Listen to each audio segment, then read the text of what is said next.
संविधान जब लागू होता तो संविधान बनाने में खर्च आएंगे होंगे, तो कितना खर्च आए होंगे जो संविधान बनाने में?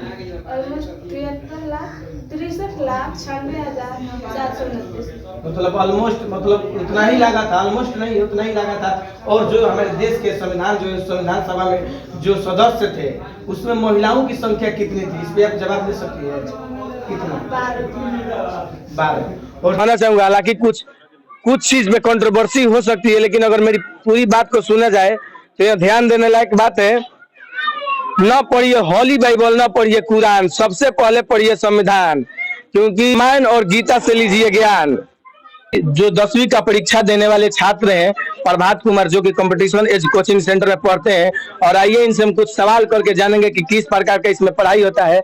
बाबू, आज जो आपके कोचिंग संस्थान में झंडा तोलन किया गया है, तो आज मतलब आज के दिन क्या होता है? आज 26 जनवरी है, तो आज के दिन हमारे देश में क्या हुआ? आज के दिन संविधान लागू हुआ था हमारे देश में।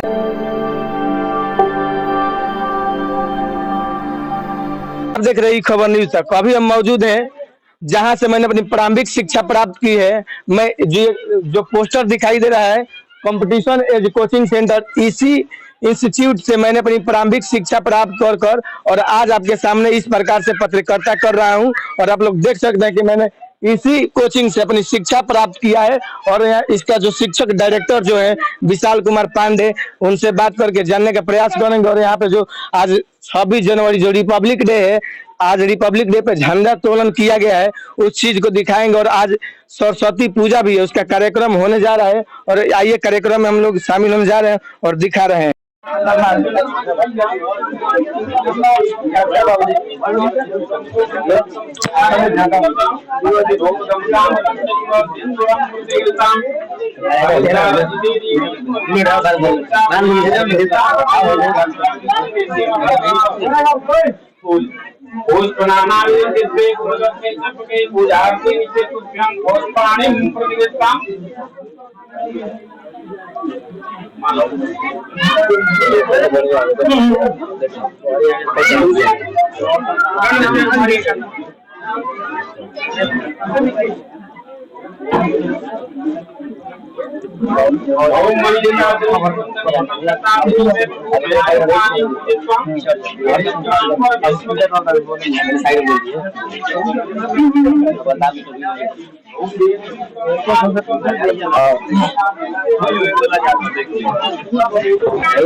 जैसा आप लोग देखें कि जो सरस्वती पूजा है, जो रिपब्लिक डे के शुभ अवसर पे आज ही के दिन 26 जनवरी को सरस्वती पूजा इसमें मनाया जा रहा है। और देख सकते हैं कि किस प्रकार से जो हमारे इस कोचिंग के कंपटीशन एज कोचिंग के जो डायरेक्टर विशाल कुमार पांडे, किस प्रकार से पूजा का कार्यक्रम अंदर चालू है। और जो डायरेक्टर सर हैं, जैसे उधर से रिलीज होंगे हम उनसे बात करेंगे। और जो बच्चे इस इंस्टीट्यूट में पढ़ते हैं, जो हाल फिलहाल में परीक्षा देने वाले 10वीं का, उनसे थोड़ा सा हम सवाल करके जानेंगे कि किस प्रकार से यहाँ पे पढ़ाई होता है, उसका हम जायजा लेंगे। आज हमारे साथ मौजूद है अभी जो 10वीं का परीक्षा देने वाले छात्र हैं प्रभात कुमार, जो कि कंपटीशन एज कोचिंग सेंटर में पढ़ते हैं। और आइए इनसे हम कुछ सवाल करके जानेंगे कि किस प्रकार का इसमें पढ़ाई होता है। बाबू, आज जो आपके कोचिंग संस्थान में झंडा तोलन किया गया है, तो आज मतलब आज के दिन क्या होता है? आज 26 जनवरी है, तो आज के दिन हमारे देश में क्या हुआ? आज के दिन संविधान लागू हुआ था हमारे देश में। जो हमारे देश का संविधान है आज ही के दिन लागू हुआ। हाँ, आज ही के दिन लागू। अभी जो आपका कोचिंग संस्थान है, इसमें किस प्रकार से पढ़ाई होता है? बहुत अच्छे तरीके से पढ़ाई होता है और यहाँ के टीचर भी बहुत अच्छे तरीके से पढ़ाते हैं।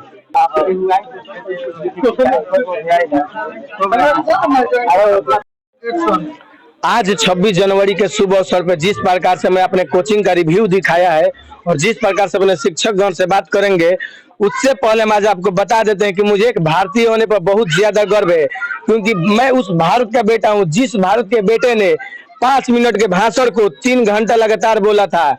बस इतना ही बोला था, सिस्टर एंड ब्रदर्स, जो कि अमेरिका में हमारे देश के बेटे स्वामी विवेकानंद जी ने। और मुझे भारतीय होने पर इस प्रकार से गर्व है क्योंकि मैं उस देश से बिलोंग करता हूँ जिस देश के निवासी भगत सिंह थे। और आज इसमें मैं कुछ कहना चाहूंगा, हालांकि कुछ चीज में कंट्रोवर्सी हो सकती है, लेकिन अगर मेरी पूरी बात को सुना जाए तो यह ध्यान देने लायक बात है। न पढ़िए हॉली बाइबल, न पढ़िए कुरान, सबसे पहले पढ़िए संविधान, क्योंकि रामायण और गीता से लीजिए ज्ञान।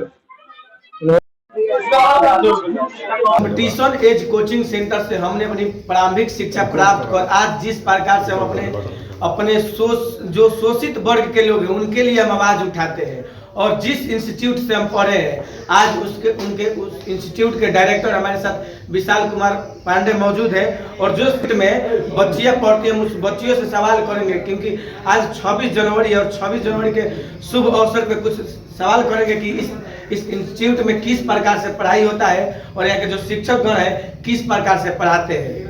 यहाँ पे हम सवाल करेंगे। यहाँ पे क्या नाम है? हम आपसे सवाल करेंगे। आज 26 जनवरी है तो इस पे आप कुछ जवाब देंगे, क्योंकि हमारे संविधान जो है आज ही के दिन हमारे देश का संविधान लागू हुआ था। तो संविधान जब लागू हुआ था तो संविधान बनाने में खर्च आएंगे होंगे, तो कितना खर्च आए होंगे जो संविधान बनाने में? ऑलमोस्ट 63,93,729। मतलब ऑलमोस्ट मतलब उतना ही लगा था, ऑलमोस्ट नहीं उतना ही लगा था। और जो हमारे देश के संविधान जो संविधान सभा में जो सदस्य थे उसमें महिलाओं की संख्या कितनी थी? इस पे आप जवाब दे सकती है। कितना? 12। और जिस प्रकार से 2021 का यूपीएससी सीएससी का रिजल्ट आया था उसमें जिस प्रकार से हमारे देश के बेटी जिस प्रकार से all over India first rank लाई थी, वो कौन थी? उनका नाम क्या है? तो क्या आप जिस प्रकार से अपना तैयारी की थी उनसे आप इंस्पायर है कि नहीं? देख लीजिए किस प्रकार से हमारे जितने सवाल है कठिन सवाल थे, यह सवाल का जवाब देना शायद ही कोई दे सकता है, लेकिन इस इंस्टीट्यूट से पढ़ी लड़की हमारे सवालों का जवाब दे पाई है। और इस इंस्टीट्यूट के डायरेक्टर हमारे विशाल कुमार पांडे, और आइए इनसे बात करके जानेंगे। अजय जी बहुत बहुत धन्यवाद आपका कि आप हमारे कोचिंग में पढ़े आए और हम लोग विद्यार्थियों से मिले और हमारा इंटरव्यू ले रहे हैं। और जिस प्रकार से आपके कोचिंग में पढ़ी हुई लड़की है, जिस प्रकार से हमारे सवालों का जवाब दे रही है, क्योंकि अगर हम जहां तक कहीं पूछे किसी से कि संविधान बनाने में कितने रुपए खर्च हुए थे, लगभग कोई नहीं बताते हैं, लेकिन आपकी इंस्टीट्यूट के पढ़ी लड़कियां बता दी है। इस पे आप क्या कहना चाहेंगे? हम लोग भी बच्चे पर ध्यान देते हैं और बच्चे भी मेहनत करते हैं बहुत ज्यादा, अपने लाइफ को लेकर सिंसियर है कि हमें पढ़ाई करना चाहिए अपना, और अपने गांव कोचिंग माँ बाप का नाम रोशन करना चाहिए। क्योंकि आज देश में जिस प्रकार से बेटी अपना नाम करे, उस वक्त से जब संविधान बना था उस वक्त संविधान सभा में जितनी कमेटी थी और जितने सदस्य थे 389 उसमें से 12 महिला थी, और 12 महिला आप लोग देख सकते हैं कि जिस प्रकार से देश में लिंगानुपात घट रहा है, क्योंकि 1000 लड़के और 945 लड़कियां हो रही है, किस प्रकार से, लेकिन आज देश में सबसे फर्स्ट ऑफ ऑल लड़की ही आगे काम कर रही है। जिस प्रकार से आप लोग देख सकते हैं हमारे सवालों का जवाब देने में खड़ी उतरी है, यही वो विद्यालय इंस्टीट्यूट है जिससे हम अपने पढ़ाई की और जिस प्रकार से पढ़ाई कर रही हैं, और आगे चलकर आप यहाँ पर उधर लिखा हुआ है कि नेवर गिव अप। इस प्रकार से अपने ड्रीम को लेकर, अपने गोल को लेकर आप किस प्रकार से नेवर गिव अप को देखती है? मतलब जीवन में अपने लक्ष्य को छोड़ना है कि मतलब उस लक्ष्य के लिए कुछ कोशिश करना है? कोशिश करना है। मतलब क्या जो लक्ष्य है उसके प्रति किस प्रकार से आगे बढ़ना है? सॉरी जवाब देने में इस प्रकार से अगर कोई लक्ष्य से पूछता है तो थोड़ा सा बच्ची नर्वस हो गई है, कोई बात नहीं, लेकिन हम लोग का प्रयास रहता है कि बच्चों को मोटिवेट करें और उनको अपने लक्ष्य के प्रति जागरूक करें। और बच्चे भी खूब मेहनत करते हैं, उनके माँ बाप उनके घर जीवन भी बहुत ज्यादा उन्हें सपोर्ट करते हैं कि हमारी बच्ची आप पढ़ सकें।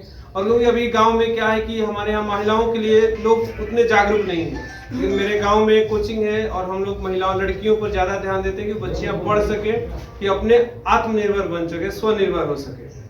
क्योंकि शिक्षक ही एक ऐसा होते हैं जिस प्रकार से वो खुद वहीं रहते हैं। आप जिस प्रकार से अपने देश में देख सकते हैं कि जिस प्रकार से डॉक्टर विकास द्विवेदी, अवध ओझा सर, जिस प्रकार से खान सर, जिस प्रकार से फिजिक्स वाला वहीं रहते हैं, लेकिन अपने जो स्टूडेंट है उनको कहाँ तक पहुंचा देते हैं ये शिक्षक है, ये अपने यही है, लेकिन इनके जो स्टूडेंट है वो कहाँ तक पहुंच जाएंगे ये सर को नहीं पता है। लेकिन पहुंचाने के लिए जिस प्रकार से अपना योगदान दे रहे हैं उसके लिए मैं सर को धन्यवाद देना चाहूंगा। और इस प्रकार से जितना भी इंटरव्यू है, जिस प्रकार से कॉम्पिटिशन एज कोचिंग सेंटर है जो कि सिवान के सिसवन प्रखंड के चैनपुर के नियर बाई नया गांव में पड़ता है, और जिस प्रकार से उसी इंस्टीट्यूट में हम अभी इंटरव्यू कर रहे हैं, और हमारे साथ विशाल कुमार पांडे हैं।